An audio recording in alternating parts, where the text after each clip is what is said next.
Hi bankers, I have some gems I want to share about the money. Let's discuss our cost to the cruise with Royal Caribbean to the 49th state, Alaska!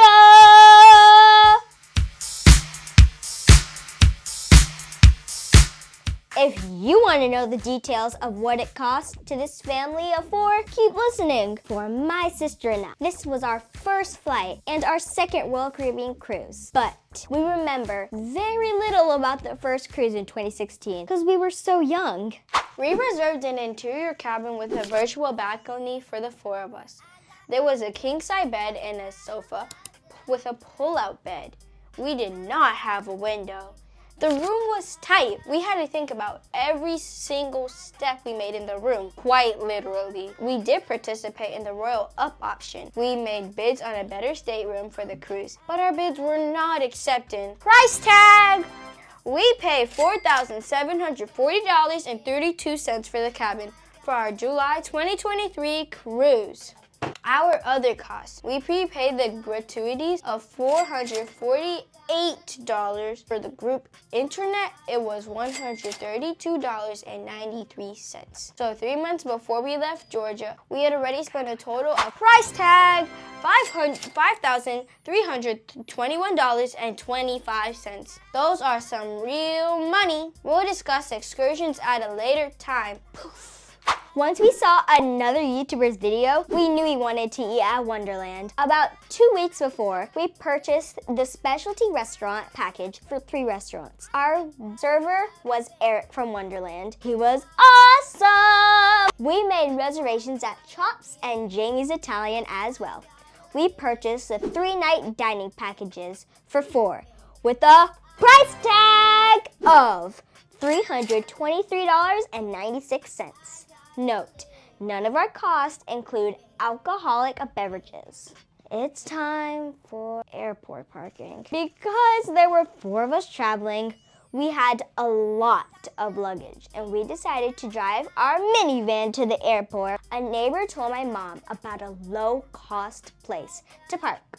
We parked at the Atlanta Airport Marriott in College Park. The total for 10 days of parking was a price tag of $106.49. This was cheaper than taking a rideshare round trip. This tip was a gem.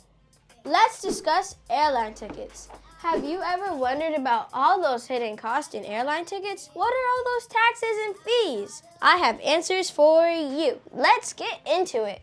From Atlanta to Seattle, 2,176 flight miles, our options were very limited. We purchased direct tickets via Delta's website. The round-trip Delta flight from Atlanta to Seattle, price tag $527.80 USD per ticket. Bankers, let's break this down for you. In case you didn't know, plane tickets have fees and taxes. The base fare was $463.26 USD. USD means United States dollar. Let's read the fine print.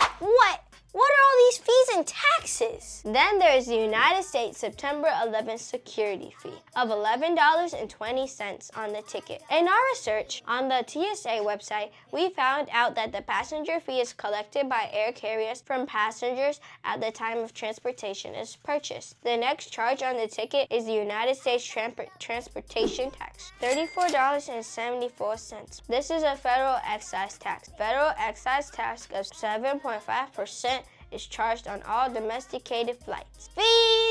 Fees. United States passenger facility charge $9 according to FAA.gov website. The passenger facility charge PFC program allows the collection of PFC fees up to $4.50 for every eligible passenger at commercial airports controlled by public agencies. Airports use these fees to fund FAA-approved projects that enhance safety, security, or capacity, reduce noise, or increase air carrier competition. The next charge on our ticket is the United States Flight Segment Tax, $9.60. The United States Flight Segment Tax, ZP, is a tax levied by the U.S. government on each domestic flight segment. Now let's total of this. The total amount of the fees and taxes on the Delta airline ticket by $64.54. Each of the plane tickets cost $500, $527.80. The total for the four of us was a price tag of $2,111.20. So just getting out of Atlanta, the price tag is $106.49 for parking and $2,111.20 for plane tickets. Hey bankers, the moment you've all been waiting for, travel insurance. But it was for a good cause to keep us safe. Because life happens while we're making plans, we purchased travel insurance for the four of us with a price tag of $280.97 with an AIG travel card. We are so grateful that we did not have to use it. We don't know if that was a good buy or not. Our financial literacy needs improvement when it comes to travel insurance. Okay, bankers, let's talk more money. Cost of the hotel downtown Seattle for 2 nights. Hilton Garden Inn in Seattle downtown. 2 queen beds. 2 nights the total with taxes was price tag $656.23. Each night was $279